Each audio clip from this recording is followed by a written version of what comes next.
আসসালামু আলাইকুম সুপ্রিয় ষষ্ঠ শ্রেণীর শিক্ষার্থীদেরকে আজকের বাংলা দ্বিতীয় পত্র ক্লাসে স্বাগতম। বাংলা দ্বিতীয় পত্র ক্লাসের আজকে আমরা বেসিক্যালি তোমাদের দ্বিতীয় যেই অধ্যায় রয়েছে ধ্বনিতত্ত্ব 11 পৃষ্ঠা থেকে, সেখান থেকে আজকে আমরা আলোচনা করব। প্রথমে আমরা 2.1 দেখি বাকযন্ত্র। ধ্বনির উচ্চারণে মানব শরীরের যেসব প্রত্যঙ্গ জড়িত সেগুলোকে একত্রে বাকযন্ত্র বলে। তাহলে বাকযন্ত্র কাকে বলে? ধ্বনি উচ্চারণে যেসব প্রত্যঙ্গ জড়িত সেগুলো হচ্ছে বাকযন্ত্র। আমাদের শরীরের উপরে প্রত্যঙ্গগুলো বাকযন্ত্র হিসেবে পরিচিত। তো এগুলোর প্রধান কাজ একটা হচ্ছে শ্বাসকার্য পরিচালনা করা, একটা হচ্ছে খাদ্য গ্রহণ করা বাকযন্ত্রের। তো এইসব প্রয়োজন সিদ্ধ করেও বাকযন্ত্র মানুষের ভাষিক কাজ করে থাকে। বাকযন্ত্রের সাহায্যে আমরা ধ্বনি উৎপাদন করি। কিসের সাহায্যে আমরা ধ্বনি উৎপাদন করি? বাকযন্ত্রের সাহায্যে।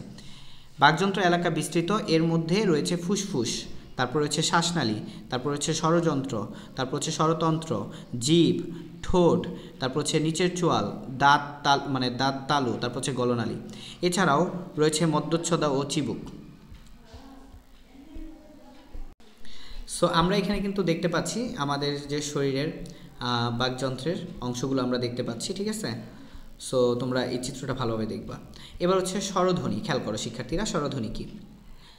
যে বাকধ্বনি উচ্চারণের সময় ফুসফুসে আগত বাতাস মুখের কোথাও কোনো বাধাপ্রাপ্ত হয় না, সেগুলোই স্বরধ্বনি। অর্থাৎ স্বরধ্বনির ক্ষেত্রে মনে রাখবা যে ফুসফুস আগত বাতাস কোথাও বাধা পাবে না, নির্বাধায় চলে আসবে। যেমন স্বরেয়, স্বরেয়া, রস্যি, রস্যু। কিছু স্বরধ্বনি উচ্চারণের সময় বাতাস বাধাহীনভাবে একই সঙ্গে নাক ও মুখ দিয়ে বের হয়, যেমন আ, রস্যি, এ, ও, এগুলো, ঠিক আছে? সো এরপর আমরা দেখি যে আমাদের স্বরধ্বনির উচ্চারণ 2.2। স্বরধ্বনি উচ্চারণে 3টি বিষয় বিশেষভাবে গুরুত্বপূর্ণ। এগুলো হলো জিভের উচ্চারণ, জিভের অবস্থান, ঠোঁটের আকৃতি। এছাড়াও আরও একটি বিষয় গুরুত্ব দিতে হয়, তা হলো কোমল তালুর অবস্থান। আরেকটা যে বিষয় গুরুত্ব দিতে হয় সেটা হচ্ছে কোমল তালুর অবস্থান। কোমল তালুর অবস্থান অনুযায়ী স্বরধ্বনিকে মৌখিক ও অনুনাসিক অনুযায়ী স্বরধ্বনি হিসেবে উচ্চারণ করা হয়। তাহলে দুই প্রকার, মৌখিক আর একটা হচ্ছে অনুনাসিক। এরপরে দেখো জিভের অবস্থান। খেয়াল করো, জিভের যে অংশের সাহায্যে স্বরধ্বনি উচ্চারিত হয় সেই অংশকে গুরুত্ব দিয়ে স্বরধ্বনিকে যথাক্রমে সম্মুখ, মধ্য, পশ্চাৎ ধ্বনি হিসেবে বিবেচনা করা হয়। তাহলে দেখো, সম্মুখ স্বরধ্বনি। জিভের সামনের অংশের সাহায্যে উচ্চারিত স্বরধ্বনি হলো সম্মুখ স্বরধ্বনি। রস্যি, এ, স্বর জাতীয়। আর মধ্য স্বরধ্বনি কোনটা? জিভের স্বাভাবিক অবস্থা থেকে অর্থাৎ সামনে কিংবা পেছনে না সরে যেসব স্বরধ্বনি উচ্চারিত হয় সেগুলোকে মধ্য স্বরধ্বনি বলে। এই মধ্য স্বরধ্বনির উদাহরণ। তাহলে আমাদের সম্মুখ স্বরধ্বনি হচ্ছে রস্যি, এ, আর আমাদের স্বরেয়া হচ্ছে তোমার কি? স্বরেয়া হচ্ছে মধ্য স্বরধ্বনির উদাহরণ। আর পশ্চাৎ স্বরধ্বনির উদাহরণ হচ্ছে স্বরেয়, ও এবং রস্যু। এবার জীবের উচ্চতা। জীবের উচ্চতা অনুযায়ী স্বরধ্বনিকে উচ্চ, নিম্ন, উচ্চ মধ্য, নিম্ন মধ্য ভাগে ভাগ করা যায়। তাহলে উচ্চ স্বরধ্বনি এগুলো উচ্চারণের সময় জীব সবচেয়ে উপরে ওঠে, যেমন রস্যি, রস্যু। নিম্ন স্বরধ্বনি জীব সবচেয়ে নিচে অবস্থান করে এসব স্বরধ্বনি উচ্চারণের সময়, যেমন স্বরেয়, এই জাতীয়, স্বরেয় আর এ। তারপর হচ্ছে উচ্চ মধ্য স্বরধ্বনি এ জাতীয়। তোমার খালি এক্সাম্পলগুলো মাথায় রাখবা। এ জাতীয় স্বরধ্বনি উচ্চারণের সময় জীব নিম্ন স্বরধ্বনির তুলনায় উপরে এবং উচ্চ স্বরধ্বনির তুলনায় নিচে থাকে। এক্সাম্পলগুলো মাথায় রাখবা, এ এবং ও দুইটাই।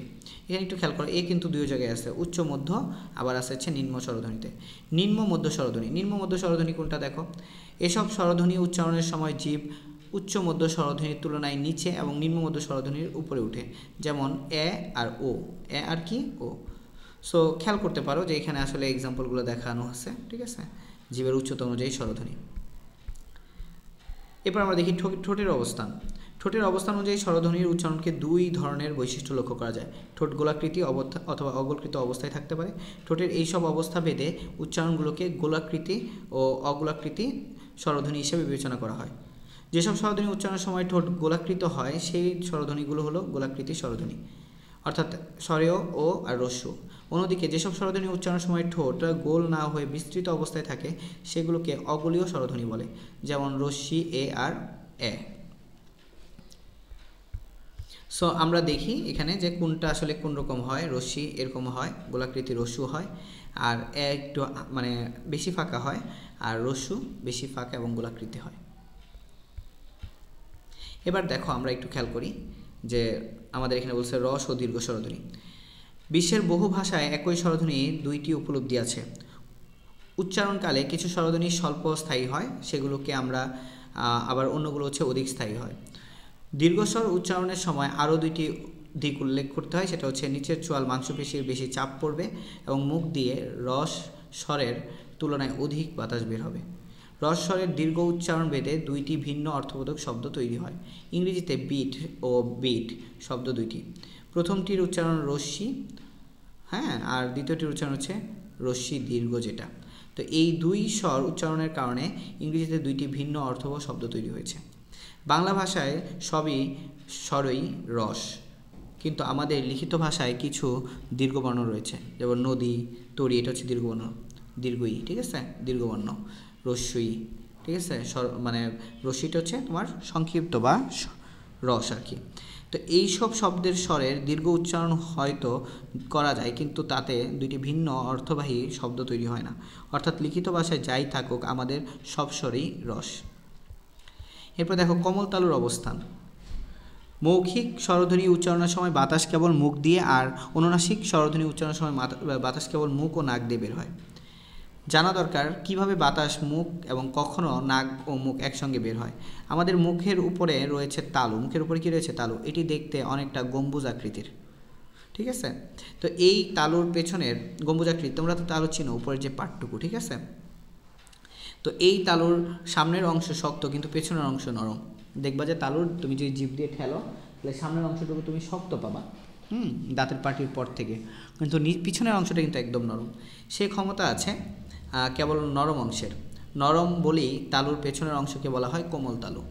তো দেখো এই তালুকে আমরা কি করতে পারি? উপরে উঠাতে পারি, আবার নিচেও নামাতে পারি। মৌখিক স্বরধ্বনি উচ্চারণের সময় তা উপরে উঠে গিয়ে নাক দিয়ে বাতাস বেরোনোর সময় পথ বন্ধ করে দেয়। আসো এবার খেয়াল করি। অনুনাসিক স্বরধ্বনি উচ্চারণের সময় কোমল তালু নিচে নেমে যায়। তাহলে অনুনাসিক যখন উচ্চারণ করি তখন কোমল তালু কী হয়ে যায়? নিচে নেমে যায়। এটি তখন এমন অবস্থায় থাকে যে বাতাস একই সঙ্গে মুখ ও নাক দিয়ে বের হতে থাকে অনুনাসিক যখন আমরা করি। এভাবে উচ্চারিত স্বরধ্বনিগুলো অনুনাসিক স্বরধ্বনি। বাতাস বের হওয়ার এই দুই ধরনের অনুসারে স্বরধ্বনিগুলোকে ভাগ করা হয়েছে মৌখিক ও অনুনাসিক স্বরধ্বনি হিসেবে। মৌখিক স্বরধ্বনি অনুনাসিক উচ্চারণ হলে শব্দের অর্থ বদলে যায়। বাংলায় মৌখিক স্বরধ্বনি 60টি, অনুনাসিক স্বরধ্বনিও 60টি। নিচের সারণীতে মৌখিক ও অনুনাসিক স্বরধ্বনি উল্লেখ করা হলো। সো আমরা মৌখিক এবং অনুনাসিক স্বরধ্বনিগুলো দেখি, দেখো একই সেম, শুধু কি এটার উপরে তোমরা চন্দ্রবিন্দু দিলেই এটা অনুনাসিক হয়ে যায়। চন্দ্রবিন্দু যখন দেখবা প্রশ্ন কিন্তু আসবে নিচের কোনটি অনুনাসিক স্বরধ্বনি, তখন তুমি চন্দ্রবিন্দু খুঁজবা, তাইলে এমসিকিউটা পারবা। বুঝতে পারছো কি বলছি? আর নর্মাল যেটা সেটা তো আমরা মৌখিক জানি। এবার খেয়াল করো, আমরা স্বরবর্ণ শেষ করলাম, এখন আমাদের ব্যঞ্জন ধ্বনি মানে স্বরধ্বনি শেষ করলাম, ব্যঞ্জন ধ্বনি। এই যে 15 থেকে ব্যঞ্জন ধ্বনি, আমাদের 15 থেকে একদম হচ্ছে আমাদের কত পৃষ্ঠা পর্যন্ত? বিশাল একটা চ্যাপ্টার, হ্যাঁ। তারপরে আমরা এমসিকিউগুলো সলভ করে দিব। 15 থেকে যে আমাদের 27 পৃষ্ঠা পর্যন্ত রয়েছে, এটা আমরা পরের ক্লাসে করব। এখন আমরা যেটা করলাম সেটা হচ্ছে শুধু ব্যঞ্জন ধ্বনি, যেটা মানে স্বরধ্বনি যেটা, সেটা করলাম। অর্থাৎ এখন আমরা করলাম বেসিক্যালি 11 থেকে আমরা এখন করলাম হচ্ছে 14 পর্যন্ত, এবং পরেরটা আমরা আরও একটা বা দুইটা পার্টে করাই দিব ইনশাল্লাহ। তো সেই পর্যন্ত সবাই ভালো থাকো, সুস্থ থাকো। নেক্সট ভিডিওতে দেখা হচ্ছে। আসসালামু আলাইকুম।